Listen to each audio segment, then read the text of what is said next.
FBI Special Agent Francis York Morgan. Please, just call me York. That's what everyone calls me.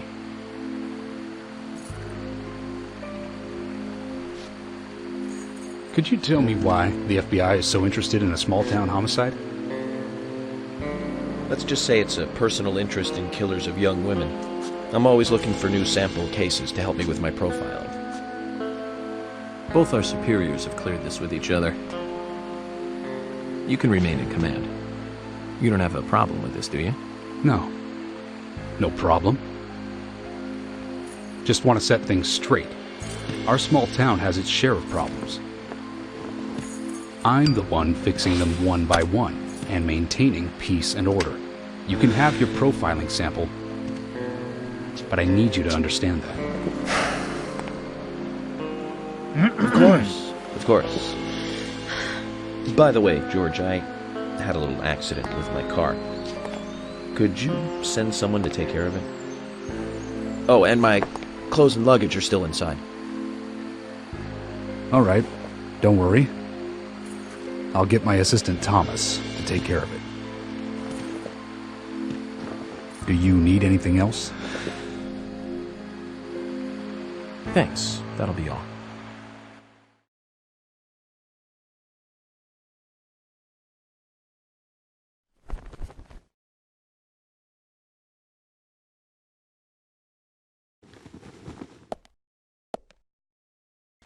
Zach, the symbolism in my dreams continues to intensify. A forest of red trees, a carpet with red leaves, a strange doll, and twin angels. But that child is what bothers me the most. I swear I've seen him before. I just can't remember where.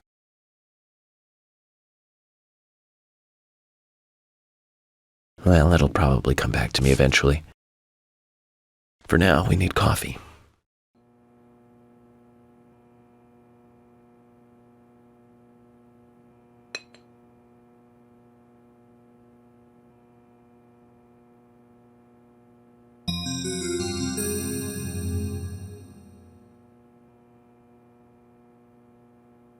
Did you see that, Zach? Clear as a crisp spring morning. F.K. in the coffee. I knew I could count on it. Never fails. Now then, let's get going.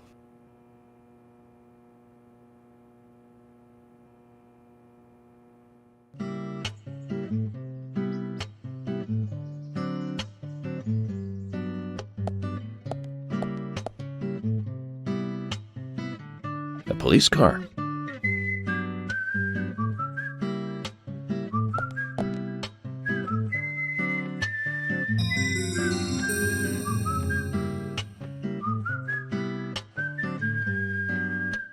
So we have King George to thank for preparing a car for me.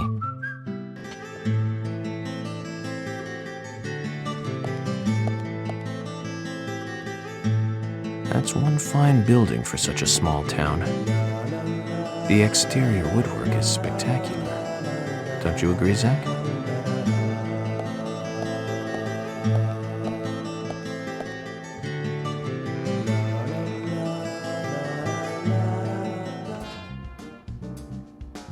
The victim's name was Anna Graham. Age 18, she just recently graduated from high school this year. Her dream was to move out to the city and become a model. But for the time being, she was working in the A&G diner here in town. She lived with her mother, Sally. Anna's father died in an accident. The Greenvale General Hospital is down the road by the lake. It's too far to walk. Come on, get in the car. If I'm riding in a car, George, I prefer to be the driver. Can you provide a car for me? What are you talking about? You don't even know how to get there. Which is another good reason for me to drive, George. I need to learn my way around town. Oh, man. Very well. Then I'll ride with you. I want to keep an eye on you. Fair enough. Hello, Sheriff.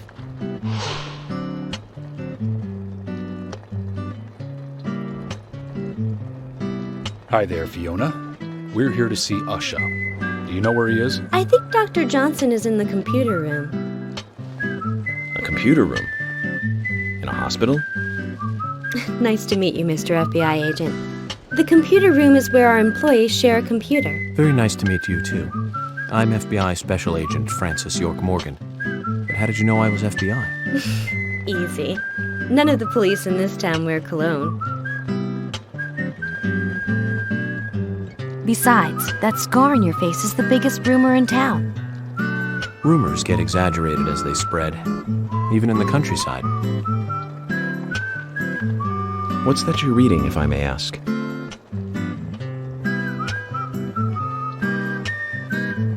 You haven't heard of this yet? It's a recent bestseller mystery. It's set in the U.S., a small traditional North American town close to the Canadian border. A peaceful, traditional place. However, that peaceful town is shattered by a terrible crime, the murder of a local girl. And that incident causes grief and sadness to everyone in town. But everyone feels the seditious, heinous evil still lurking, alive. Yes, much like the situation right now here in Greenvale. Fiona, don't say that. Sorry, I shouldn't have said that. With Anna dead and all. Don't worry.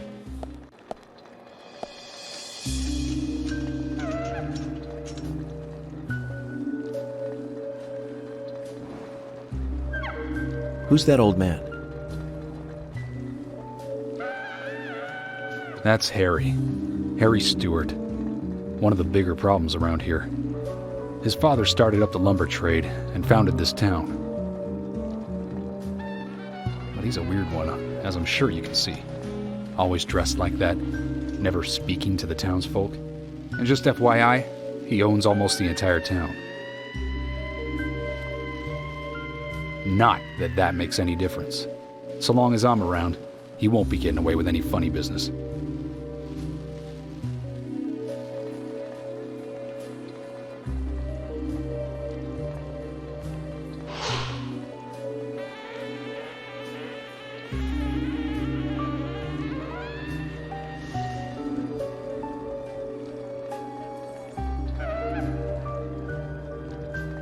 Mr. Francis York Morgan, haste won't lead you to what you seek. Keep your eyes focused on your footing as we speak. So says Mr. Stewart.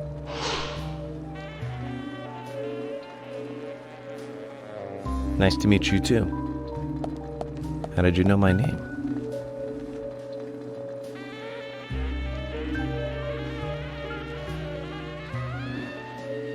Mr. Francis York Morgan, information desires you, just as you desire information too. So says Mr. Stewart. Harry, stop trying to get in our way. Keep this up, and even you'll have to answer to the law.